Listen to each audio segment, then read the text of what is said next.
E aí eu trouxe essa tabelinha aqui para mostrar exatamente a relação, comparando aqui a bioimpedância com as dobras cutâneas.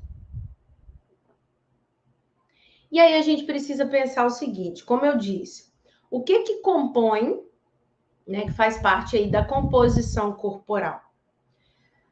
Massa gorda, massa magra, massa óssea e peso residual. São os órgãos e o líquido em si, né, do corpo. E aí, quando eu coloco o sujeito na balança, eu tenho a massa corporal total dele, que é o quê? Tudo isso junto. Eu não sei o que é osso, o que é músculo, o que é gordura, não tem nada separado, que é o peso corporal dele na balança. Por isso que eu não posso levar em consideração o indivíduo pelo peso corporal dele na balança apenas.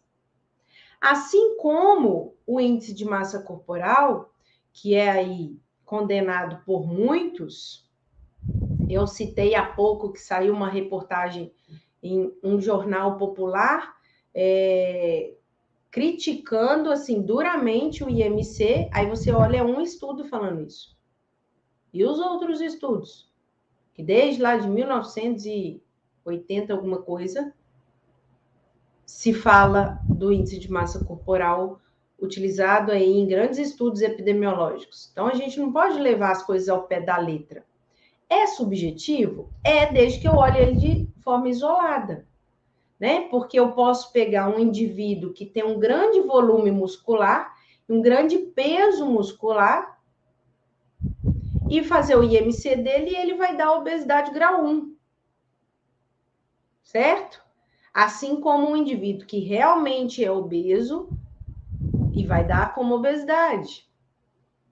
E aí o que eu digo, quando você avalia de forma completa e você consegue avaliar todos esses parâmetros, você tem muito mais informações. E a partir daí você já começa a pensar na prescrição. E não apenas enxergar um número isolado. Porque junto com o índice de massa corporal, eu tenho ali, por exemplo, a relação cintura-quadril, que tem uma grande relação, sabe com o quê? Com diabetes. Com resistência à insulina, que vai levar a diabetes tipo 2. A relação da cintura, circunferência da cintura, que é o abdômen, né? Com a gordura visceral, tem uma grande relação com doenças cardiovasculares. E aí, quando eu tenho todos esses itens e mais avaliando pela bioimpedância ou pelas dobras cutâneas, em que vão me dar valores aí percentuais separados, eu vou ter muito mais informação para pensar na periodização do meu aluno, na prescrição dele, o que realmente ele precisa ali para alterar essa composição corporal, já que a gente está falando aqui de um item da avaliação física completa, né? Então, esse quadrinho que eu coloquei aqui para comparar bioimpedância com dobras cutâneas, os componentes, todos dois analisam 4 componentes: massa gorda, massa magra, peso ósseo e peso residual. Então, são iguais até aí, tá? Com relação à análise, ou seja, a interpretação em si. Bioimpedância, existem diversos equipamentos. Dobras cutâneas também existem marcas diferentes aí de compasso, né, de adipômetro. Tem marcas diferentes. E cada marca, inclusive falando do adipômetro, né, cada marca ela vem com um protocolo. Por exemplo, o adipômetro compasso da Lange, eu utilizo o protocolo de 2, 3 dobras. Com ele, eu não consigo, não é validado, eu fazer o de 7, 9 dobras. Então, eu preciso buscar aí um equipamento, um acessório que vai me auxiliar para o que vai o que eu preciso naquele momento, que tem um custo-benefício bom, entende? Da mesma forma com a balança de bioimpedância. A gente tem no mercado aí, eu coloquei aqui já no penúltimo item aqui, ó, custo do material. Já estou chamando a atenção com relação a isso. As balanças de bioimpedância, elas têm um custo muito maior do que os equipamentos de dobras cutâneas. Por quê? Hoje eu tenho no mercado aí balança de bioimpedância de 300, 400 reais a 10 mil reais ou mais. Você pode pesquisar. Qual que é a diferença? Tecnologia, que está aí também. A bioimpedância tem uma tecnologia muito maior do que um compasso de dobra cutânea. Então, o seu investimento aí vai ser relacionado à tecnologia. Quanto mais informações a bioimpedância ela te mostra ali com aquele equipamento, maior vai ser o investimento, porque ele tem mais tecnologia. A mesma coisa eu posso comparar aí com frequencímetros, monitores de frequência cardíaca. Existem diversas marcas. Inclusive, essa semana eu recebi, eu acho que essa semana, hoje é terça, né? De domingo para cá. Uns 3 directs de pessoas me perguntando indicação aí de frequencímetro. E tem algumas marcas, umas eu nem conheço, vou ser bem sincera. Mas outras, eu tive experiência com elas que não foram tão boas, então eu falo da minha experiência. E tem outras marcas que elas são clássicas no mercado pela confiabilidade que elas têm. Porque tudo que eu falo aqui, que é validado, ele tem que ser confiável. E, inclusive, para as técnicas de avaliação física. Então, existem diversas marcas. E aí, dentro, por exemplo, de uma mesma marca, eu tenho variação de preço. Por quê? Depende da tecnologia. Por exemplo, eu tenho um monitor de frequência cardíaca que ele é simples. Ele pega ali, ele tem um cronômetro, ele marca o relógio, eu consigo colocar zona-alvo, eu consigo verificar a frequência cardíaca, né, em tempo real, quilocalorias, e pronto. Só. Agora, da mesma marca, eu tenho um que tem GPS, que o cara está treinando a 2.000 quilômetros de distância de mim, e eu estou acompanhando o treino dele aqui pelo meu computador, em gráfico, porque tem GPS. Então, você investe pela sua necessidade e o valor está relacionado à tecnologia, o preço. Mas depende da sua necessidade. Porque quando se fala em investimento, investimento é uma coisa a longo prazo que vai te dar retorno. Gasto é quando você gasta com uma coisa e não tem retorno nenhum. É a diferença de gasto com investimento.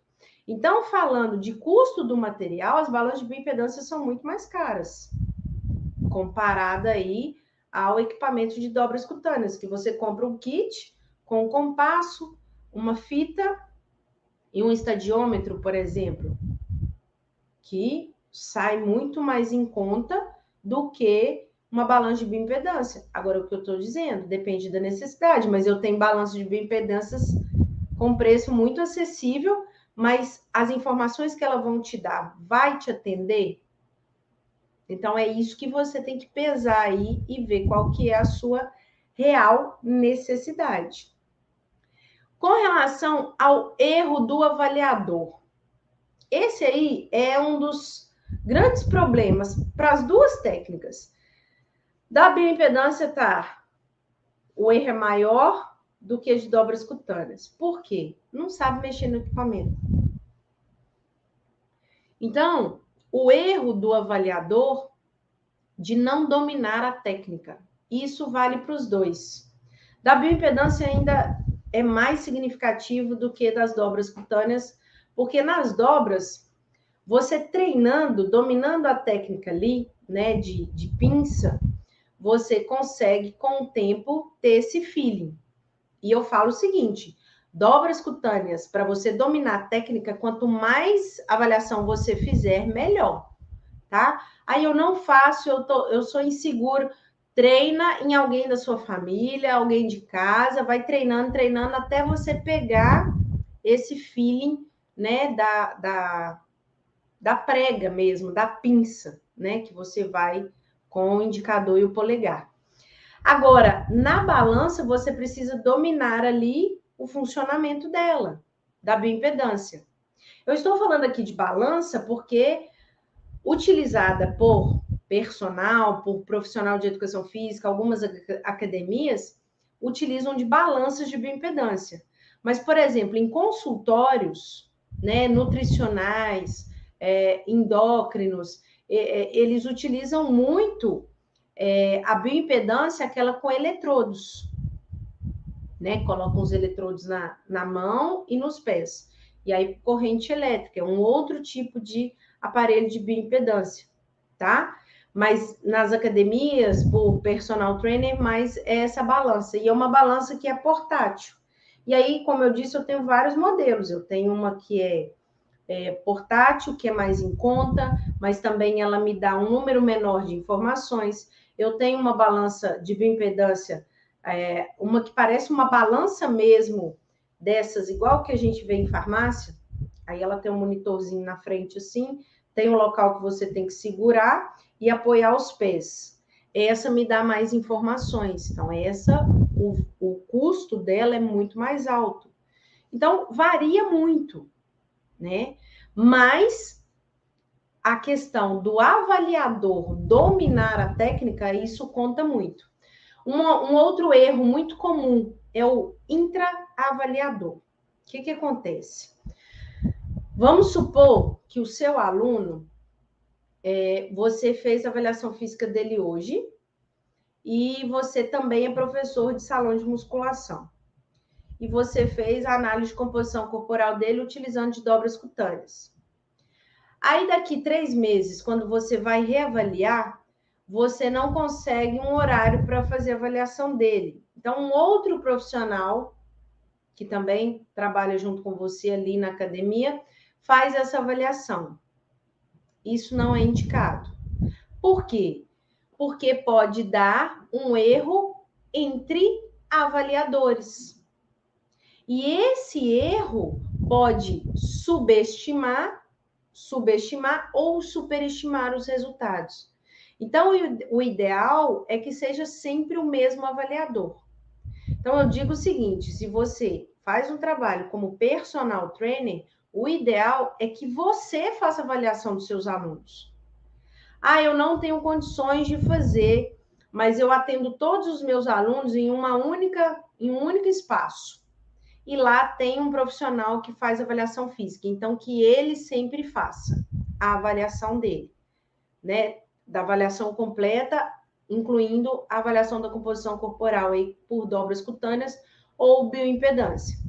Outra coisa que não pode ser feito, você faz a primeira avaliação com bioimpedância, aí quando você vai fazer a reavaliação, você faz com dobras cutâneas. Não, padronize, escolha um.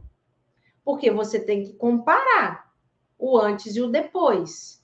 E tem que ser com o mesmo tipo de equipamento, tá?